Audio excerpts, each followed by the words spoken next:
नमस्कार।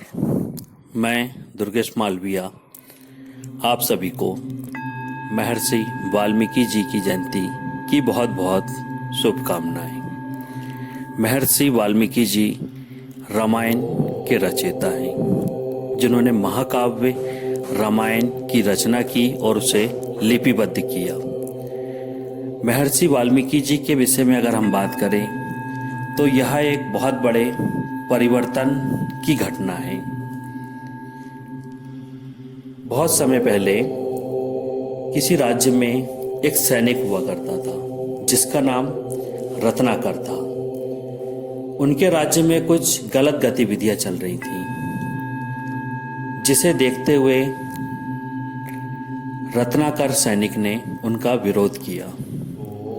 परिणाम स्वरूप उस पर कुछ आरोप लगाए गए और उसे अपराधी बना दिया गया, जिससे गुस्सा होकर रत्नाकर भागकर जंगल में चला गया और डाकू बन गया। उसके कुछ साथी हो गए जो डकैती में उसका साथ देने लगे। धीरे धीरे डाकू रत्नाकर का नाम बहुत फैल गया। लोग बाग डरने लगे। जंगल के रास्ते से उन्होंने जाना बंद कर दिया कि डाकू रत्नाकर मिलेगा तो हमें मार देगा, हमारा धन लूट लेगा। इसी तरह की घटना आए दिन होने लगी। एक समय में एक डोली जा रही थी, पालकी जा रही थी, जिसमें कुछ कहार थे। एक संपन्न परिवार था, महिलाएं थीं। डाकू रत्नाकर ने उन्हें रोक लिया, उनका धन लूट लिया। कहारों की, व्यापारी की और उस महिला की हत्या कर दी गई।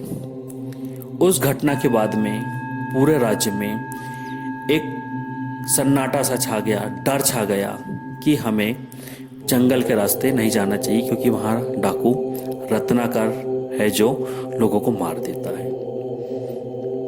पर समय का दौर था, एक बड़ा परिवर्तन होना था। उस रास्ते से एक बार नारद मुनि जी का जाना हुआ। डाकू रत्नाकर ने उन्हें देखकर रोक लिया और उन्हें लूटना चाहा, मारना चाहा। तब नारद जी ने उससे वार्तालाप की। तो डाकू का कहना था कि अब तुम मरने वाले हो। तो नारद जी ने कहा कि हाँ, आप मार दो, एक ना एक दिन तो सभी को मरना है, हमको भी मरना है, तुमको भी मरना है। तो डाकू रत्नाकर थोड़ा विचलित हुआ कि मुझे कौन मार सकता है। तब नारद जी ने बताया कि सबका जन्म होता है तो सबकी मृत्यु भी होती है। तुम्हें मुझे मारना है, मार दो, कोई दिक्कत नहीं, पर इसका पाप तुम्हें लगेगा। तब उसके मन में कुछ विचार हुआ और वो नारद जी से वार्तालाप करने लगा। तो नारद जी ने उसे कहा कि तुम ये जो चोरी करते हो, डाका डालते हो, इसका पाप तुम्हें लगेगा और तुम्हें भोगना पड़ेगा। तब डाकू का कथन था कि यह सब मैं अपने परिवार के लिए करता हूँ, अपने परिवार को पालने के लिए, उनकी ज़रूरतें पूरी करने के लिए मैं डाकू का काम करता हूँ। पहले मैं सैनिक था, पर मुझ पर कुछ गलत आरोप लगे और मैं डाकू बन गया। तो नारद जी ने कहा कि सभी के जीवन में घटनाएं होती है, तुम्हारे साथ गलत हुआ और आज तुम एक डाकू बनकर समाज में लूटपाट कर रहे हो, छुप के रहते हो। तुम्हें डर है कि मैं शहर में जाऊंगा तो मुझे राजा मार देगा या प्रजा मुझे मार देगी, यह डर है। और आज तुम यहाँ पर एक पाप कर्म कर रहे हो। और किसके लिए कर रहे हो? परिवार के लिए। परिवार भी आपके पाप कर्म में आपका साथ नहीं देगा। यह सुनकर डाकू विचलित हुआ और नारद जी को मारने के लिए अग्रसर हुआ। तो नारद जी ने कहा कि आप मुझे मार देना, पर पहले आप अपने परिवार से पूछ लो कि वो आपके पाप कर्म में आपका साथ देंगे या नहीं देंगे। तब यह विचार करके रत्नाकर डाकू अपने घर गया, अपनी पत्नी से बात करने लगा। तो उन्होंने पूछा कि मैं जो आप लोगों को पालने के लिए, आपकी ज़रूरतें पूरी करने के लिए हत्या करता हूँ, लूटपाट करता हूँ, यह पाप है या पुण्य? पत्नी ने कहा यह पाप है। तो रत्नाकर का कहना था कि आप मेरा साथ दोगी या नहीं दोगी? तो पत्नी ने बहुत सहज भाव से कहा कि आप मेरे स्वामी हो, आपके सुख दुख की मैं साथी हूँ, पर ये जो आप पाप कर रहे हो यह आपको ही भोगना पड़ेगा। मैं इसमें आपकी सहभागी नहीं रहूंगी। यही प्रश्न का उत्तर उसके पिता के द्वारा भी उसे दिया गया, माता के द्वारा दिया गया, उसके बच्चों के द्वारा दिया गया, और परिवार के बाकी सदस्यों ने भी इसी प्रकार से कहा कि तुम्हारे पाप की सजा तुम भोगो, हम क्यों भोगे। अब डाकू रत्नाकर बहुत विचलित हो गया, वापिस आया, नारद जी के सामने हाथ जोड़ के खड़ा हो गया कि मुनिवर, मुझे माफ़ कर दो। मैं जिस परिवार के लिए यह पाप कर्म कर रहा था वह परिवार मेरे इस पाप में सहभागी नहीं है, यह मुझे ही भोगना होगा। अब मेरा मार्गदर्शन करें, मैं आगे क्या करूं। नारद जी एक उद्देश्य लेकर डाकू रत्नाकर के पास आए थे। नारद जी ने उन्हें सलाह दी कि अब तुम ये पाप कर्म को छोड़ दो। अब क्या किया जाए, तो नारद जी ने उन्हें आश्वासन दिया कि तुमने जितने पाप कर्म करे हो इसका प्रायश्चित करो। प्रायश्चित करने से तुम्हारे पाप नष्ट हो जाएंगे और तुम पवित्र हो जाओगे। इसका रास्ता है तपस्या। अब तपस्या करो। तो जो रत्ना का डाकू था वो अब सतमार्ग पे चलने के लिए अग्रसर हुआ। नारद जी की सलाह पर उसने तपस्या आरंभ की, राम राम बोलना शुरू किया। नारद जी ने कहा कि आप राम राम बोलो तो आपको भगवान के दर्शन होंगे। राम बोले, पर डाकू थे, उतनी जल्दी उनको समझ में नहीं आया, तो वो मरा मरा जपने लगे।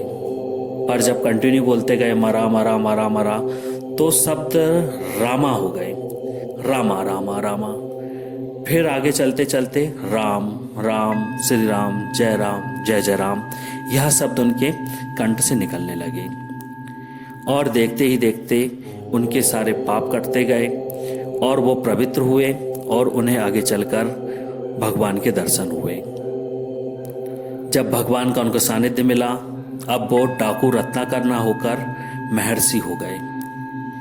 अब उन्हें वेदों का ज्ञान हुआ, पुराणों का ज्ञान हुआ और वो एक ऋषि बन गए, महर्षि बन गए और अपने आश्रम में सत्कर्म करने लगे, यज्ञ अनुष्ठान करने लगे।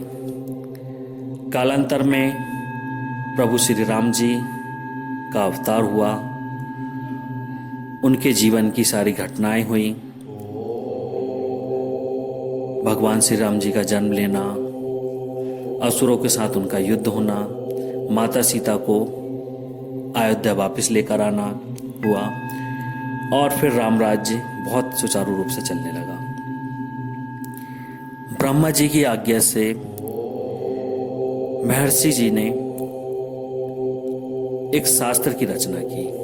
जो शास्त्र रचा गया वो महाकाव्य की रचना की, जो प्रभु श्री राम के जीवन चरित्र को दर्शाता था, जिसका नाम रामायण रखा गया। महर्षि जी त्रिकालदर्शी थे, वाल्मीकि जी भगवान के आशीर्वाद से त्रिकालदर्शी हो गए थे। वो जो समय बीत चुका है उसका भी उन्हें ज्ञान था, क्या घटना घटित होने वाली इसका भी उन्हें ज्ञान था, और उन्होंने उसी समय में संस्कृत भाषा में रामायण महाकाव्य की रचना की, जिसमें प्रभु श्री राम जी के जीवन का पूरा वृत्तांत विवरण है। रामायण में ही उनका एक विशेष रोल भी रहा। जब माता सीता वन में चली गईं, प्रजा ने उनका विरोध किया और उन्हें रावण के राज्य में रहने के कारण उन पर लांछन लगाए गए। तब प्रभु श्री राम जी से वह अलग होकर वन में चली गईं और वन में अपना जीवन रह दिया। और उनके संरक्षण में रहते हुए उनके दो पुत्र हुए, लव और कुश, जो रामायण काल के बहुत योद्धा हुए और भगवान श्री राम जी के पुत्र थे। समय के अनुसार वो एक योद्धा के रूप में, एक अच्छे शासक के रूप में बन गए।